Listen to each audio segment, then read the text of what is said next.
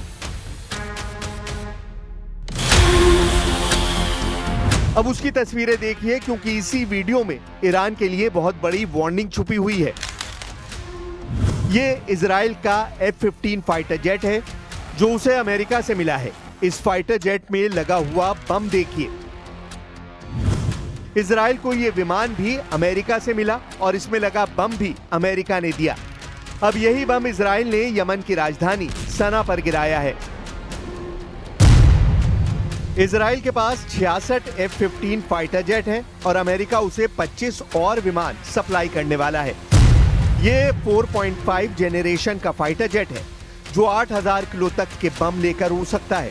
अतिरिक्त टैंक और रिफ्यूलिंग के बाद इसकी रेंज 4000 किलोमीटर से भी ज्यादा हो जाती है, यानी ये 2000 किलोमीटर से ज्यादा के दायरे में मिशन को अंजाम दे सकता है।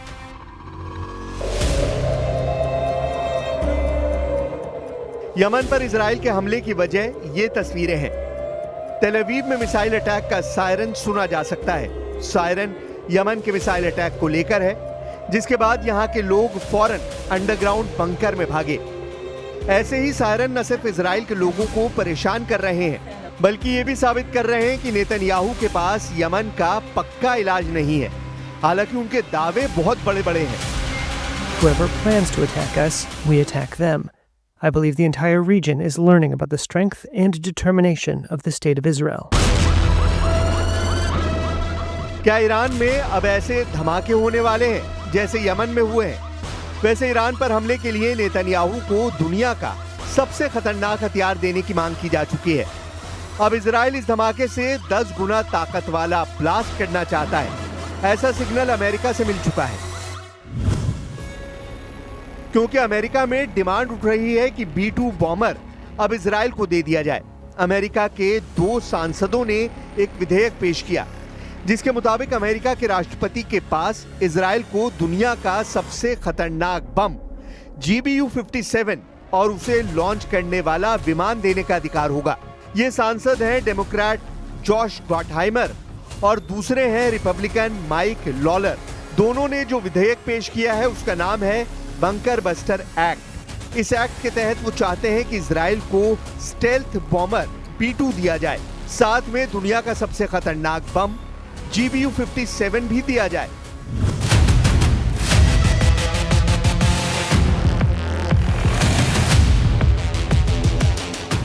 ताकि ईरान का परमाणु कार्यक्रम फिर से एक्टिवेट होता है तो इजराइल अमेरिका का इंतजार ना करे और खुद ईरान पर अमेरिका से मिली ताकत के बल पर टूट पड़े।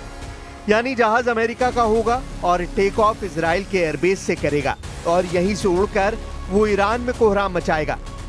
मकसद साफ है, ऐसे धमाकों से 10 गुना ज्यादा तबाही मचाने की ताकत इजराइल को मिल सकती है। अमेरिका ने 22 जून को ईरान की फोर्दो परमाणु साइट पर B-2 बॉम्बर से हमला किया था। इस दौरान स्टेल्थ बॉम्बर B-2 से फोर्दो परमाणु अड्डे पर GBU-57 बम से वार किया गया। अमेरिका ने दावा किया कि उसके पास इस बम ने 300 मीटर की गहराई में जाकर फोर्दो परमाणु साइट को पूरी तरह खत्म कर दिया।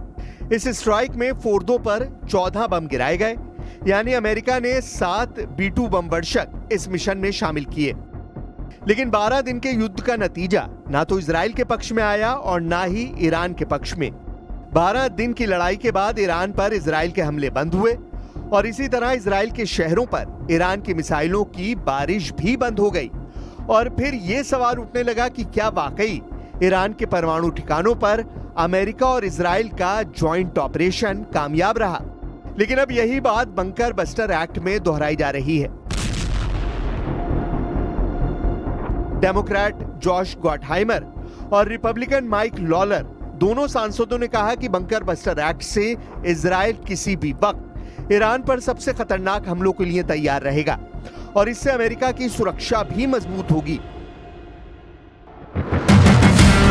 हालांकि बंकर बस्टर एक्ट जैसा विधेयक पहले 2022 और 2024 में भी लाया गया था ताकि इजराइल को अमेरिका की बंकर बस्टर और स्टेल्थ बॉम्बर वाली ताकत दी जा सके।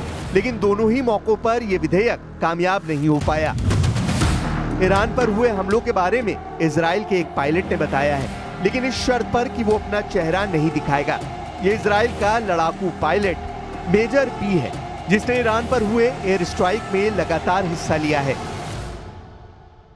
We had to sacrifice so much planning and flight time and operational tactics in order to come to this portion of the operation where you understand what you're doing.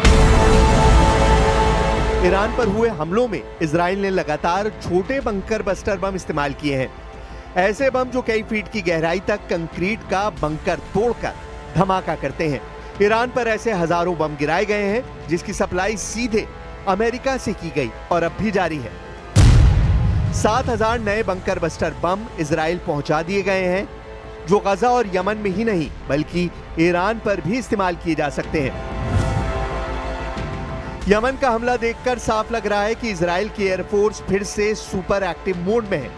Israel के airbase पर लगातार काम चल रहा है। यह है America से सप्लाई किया गया MK-84 बंकर बस्टर बम।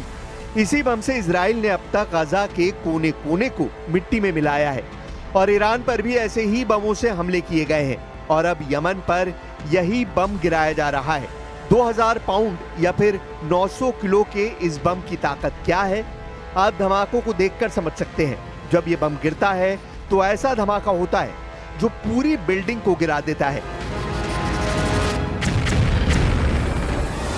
इधर ईरान की डिप्लोमेसी भी सक्रिय है। ईरान के विदेश मंत्री सऊदी अरब के जद्दा पहुंचे।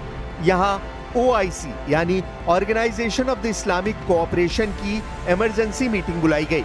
नेतन्याहू के गजा प्लान और यमन पर इजराइल की बमबारी ने अचानक पूरे पश्चिम एशिया को और ज्यादा तनाव में धकेल दिया है। אנחנו ממשיכים בהטלת מצור אווירי וימי ופוגעים במטרות תשתית שמשמשות לקידום הטרור החותי. על כל טיל שישגרו לעבר ישראל, החות'ים ישלמו בריבית דריבית. היום הבאנו על החות'ים מכת חושך ועלטה.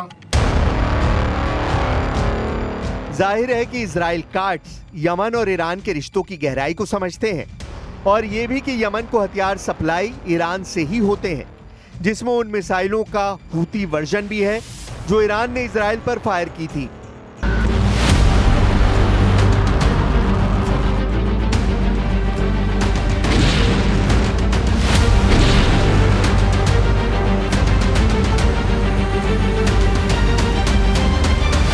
इजराइल पर ईरान की जितनी मिसाइल गिरी, ऐसे हर धमाके ने इजराइल के मिसाइल डिफेंस सिस्टम का पुर्जा ढीला कर दिया। तेल अवीव से लेकर हाइफा और अशदोद से लेकर बेन गुरियन हवाई अड्डे तक हर मिसाइल हमले ने नेतन्याहू को ईरान पर नया प्लान बनाने के लिए मजबूर कर दिया है। यही वजह है कि नेतन्याहू ने ईरान को घेरने के लिए अब नई तिगड़म लगाई है। नेतन्याहू ने कहा है कि ईरान के मिसाइल कार्यक्रम पर रोक लगनी चाहिए और उसे 480 किलोमीटर से ज्यादा रेंज की मिसाइल नहीं बनाने दी जाए। मतलब साफ है कि नेतन्याहू ईरान की उन मिसाइलों से घबरा गए हैं जो 1500 किलोमीटर या उससे ज्यादा रेंज रखती हैं,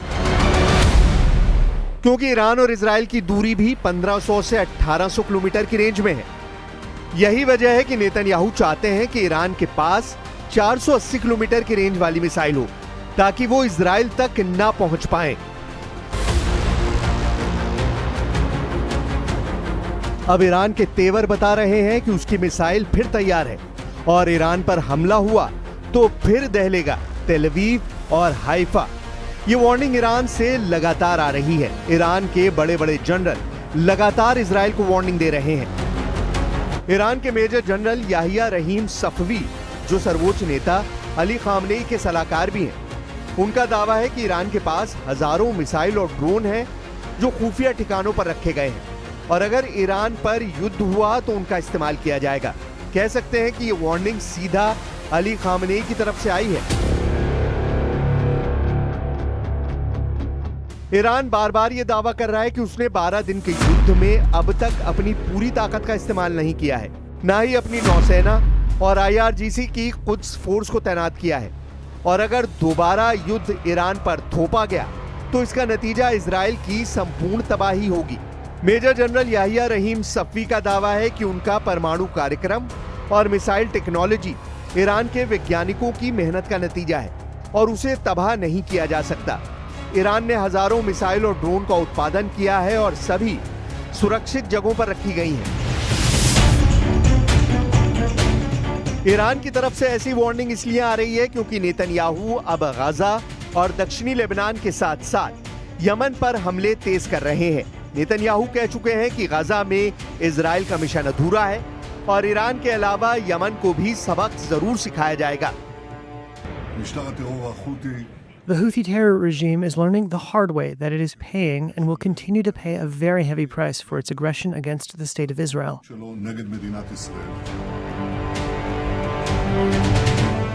गाजा को अब पूरी तरह अपने कब्जे में लेने के लिए नेतन्याहू ने टैंक पहुंचा दिए हैं। गाजा और इजराइल के बॉर्डर पर खड़े ये टैंक गाजा प्लान को अंजाम देंगे।